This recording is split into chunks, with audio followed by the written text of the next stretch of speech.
negligence and medical malpractice, but the hospital CEO says he's confident in how his staff handled the situation. This was a epic profit over patience tragedy. Last week, 28-year-old Chelsea Adolphus went to Waukegan's Vista Medical Center East seeking care. But a few hours later, she found her way to the hospital's roof, got locked out until the next morning. The hospital didn't find her. A citizen found her. That's troubling in and of itself. Ben Crump now represents the Adolphus family and says Chelsea was wearing only her hospital gown and was face down in the snow. She died from hypothermia. The family asking how hospital staff could let this happen. Did they review their surveillance videos? Why not? Was it because they had to furlough people? Crump points to recent furloughs as part of the problem, but the hospital CEO denies that. We're confident that the way the staff handled this situation was 100% appropriate. Kevin Spiegel says they followed protocol when Chelsea went missing and says they're now cooperating with the police investigation. But Chelsea's brother claims hospital staff lied, first telling him Chelsea was found a few blocks away. My sister never left the facility from when she got there Wednesday. Why look my family in the eye and lie about the death where my sister was found? On Monday, the Lake County coroner called into question the quality of care here at Vista Medical Center East. Now the hospital CEO is asking the courts to have the coroner, Jennifer Bannock, removed from this investigation. Reporting from Waukegan, Elizabeth Matthews, Fox 32, Chicago. All right, peace and blessings, peace and blessings, peace and blessings. All praises to the Most High. And there you see the story of 26-year-old Chelsea Adolphus, who went to Vista Medical Care there in Chicago, Waukegan, Illinois, and ended up on the roof in a hospital gown, face down in the snow. And you see the family's pain as they tell you that the hospital initially told them that they found her a few blocks away, which is a definite red flag. Once again, if, like the hospital CEO said, that the situation was handled 100% appropriately, then why would you have to lie where the young lady was found? Now, the details are not that intricate as to how and why she got to the roof. Now, that's a major question for me. I can't imagine. They don't say if she had any mental health issues or, that she was, kind of going through some mental illness that would, allow her to just seek out the roof and, go out there. But evidently she went to the roof and the door locked and she was stuck up there.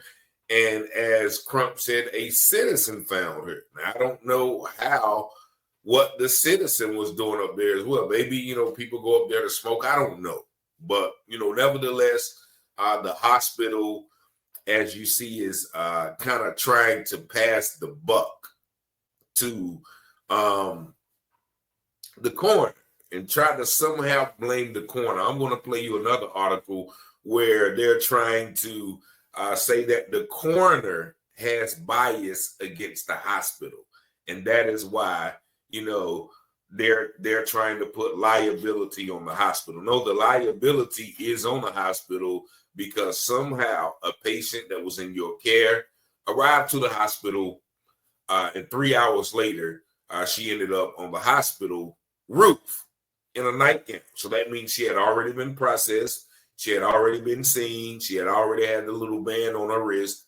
So someone somewhere was not paying attention to her. Now, you heard them say that the hospital had recently furloughed about 70 people.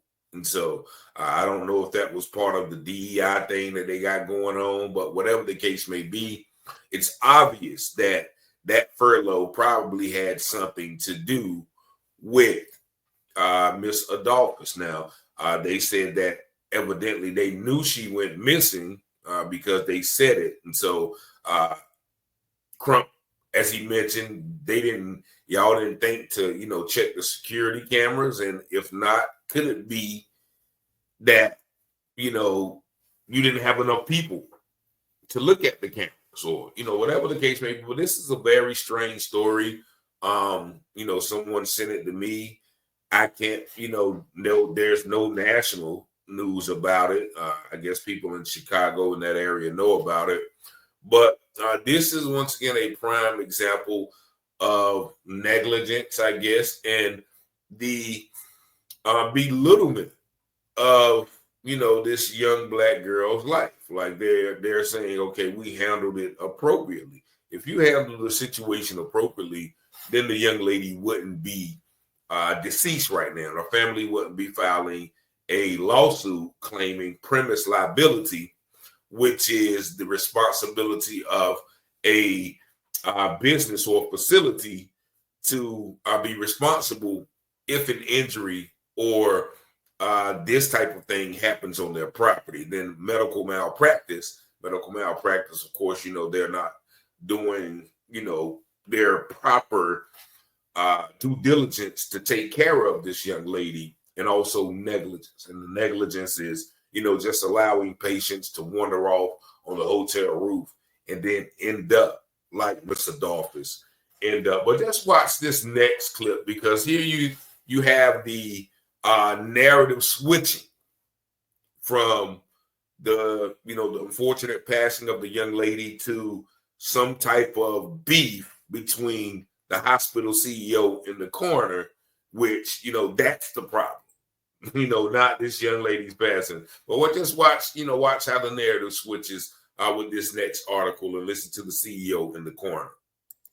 Today, civil rights attorney Ben Crump announced a wronged lawsuit against the Waukegan Hospital, where a woman was found dead on the roof last week. The hospital is also taking action of their own against the Lake County coroner.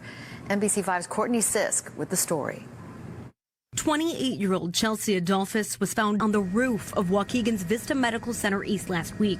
She was a patient there from hypothermia. We are devastated by the recent tragedy that occurred this past week. Vista Health System CEO Kevin Spiegel addressed the incident at a hospital news conference Wednesday. Lake County Coroner Jennifer Bannock spoke to media earlier this week and suggested staffing and recent furloughs at the hospital could have played a role in Adolphus. These claims are entirely unfounded and absolutely false. The hospital is now saying the Lake County coroner has a bias against the hospital and they want her removed from the investigation. They filed a request for an emergency injunction to have her removed. The hospital did furlough 78 employees recently, but say they don't believe that contributed or would have changed the tragic outcome. Meanwhile, in Chicago, This is a god-awful, heartbreaking tragedy. civil rights attorney Ben Crump, who's representing Adolphus's family, announced a 6-count wronged lawsuit on the basis of what Crump says is premise liability, negligence, and medical malpractice. Family also claims the hospital staff told them at first her body was found down the street, not on the roof. They believe that the cover-up is worse than the crime. The investigation into how Adolphus accessed the roof is ongoing. The coroner's office has not responded to our request for comment. Courtney Sisk, NBC5 News. Thank you, Courtney. So there you have the hospital CEO, Kevin Spiegel, asking that the coroner be removed from the investigation. What does that have to do with her body being found on the roof? Only thing the medical coroner does is determine the cause of death, which he determined hypothermia. How is that a bias against the hospital? And so once again, this is a classic case of powerful people trying to pass the buck when they are no doubt responsible for that lady's expiration. Like when she went to the hospital and she was in their care, it is their duty. What is it called? The Hippocratic Oath, to make sure that, you handle patients with the utmost and necessary care. So, prayers and sympathies go out to that family. I'm sure that, if any time that Ben Crump is involved, they definitely have a good case. You know, he doesn't really take cases that are frivolous. And so I think that, you know, they are in good hands in that regard. But as far as like any criminal charges, I don't see that happening. And because that's a big hospital. Did you see the roof of that hospital? That's a large hospital. So there is, you know, there is no way that, you know, that lady should have been up there, you know, for that amount of time and then not, you know, not be found. But it's hard, I guess, to find someone in a hospital that big. So nevertheless, once again, 26-year-old Chelsea Adolphus was found, and, you know, in an unfortunate situation. So y'all let me know what y'all think in the comments. 919-587-7782. Peace and blessings.